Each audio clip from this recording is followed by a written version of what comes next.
Hi అండి అందరికీ ముందుగా ఉగాది శుభాకాంక్షలు. అసలు ఉగాది అంటే ఏమిటి? మన తెలుగువారు మెయిన్‌గా చేసుకునే ప్రతి పండగ వెనక ఏదో ఒక రీజన్ అయితే ఉంటుంది. సైంటిఫికల్‌గా ఉంటుంది అండ్ శాస్త్రీయ పరంగా కూడా ఉంటుంది. అసలు ఉగాది అంటే ఏంటి? మనమైతే నార్మల్‌గా షడ్రుచులతో పచ్చడి చేసుకొని తింటాం. ఇది కొత్త సంవత్సరంగా భావించి కొత్త వస్త్రాలు ధరిస్తాం, గుడికి వెళ్తాం, ఇట్లా అన్నీ చేసుకుంటాం కదా! ఇంకా కొత్త పనులు స్టార్ట్ చేసేవారు కూడా ఈ రోజుని మంచి రోజుగా భావించి చేస్తూ ఉంటారు. అసలు ఉగాది అంటే సాంస్క్రిట్‌లో అయితే యుగాది అంట. సో, యు కాస్త తెలుగులోకి వచ్చేసరికి ఉగాదిగా మారిపోయింది.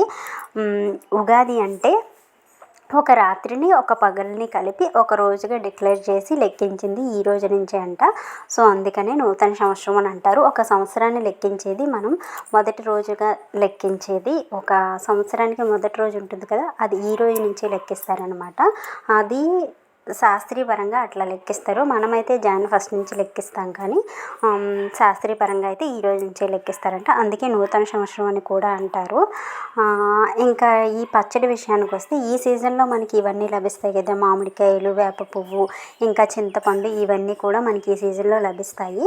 ఇంకా 6 రుచులతో కలిపి జీవితం మొదలవుతుంది అని చెప్పేసి ఇంకా ఈ పచ్చడి అయితే చేస్తారు. ఇంకా ఇది ఆరోగ్యానికి కూడా మంచిది. ఎందుకంటే సీజనల్గా మనకి నేచర్ నుంచి ఏ ఫుడ్ వచ్చినా సరే అది మన హెల్త్కి చాలా మంచిది కాబట్టి ఈ పచ్చడిని ప్రిపేర్ చేస్తారనమాట. సో, అది మనకి ఏది ముందుగా తెలియదు కదా! ఏదైనా తెలుసుకుంటేనే తెలిసిందే. సో, ఉగాది కోసం అయితే నేను తెలుసుకున్నది ఇది. ఇంకా మీకేమన్నా తెలిసే కామెంట్ చేసేయండి, లైక్ చేసేయండి. బాయ్.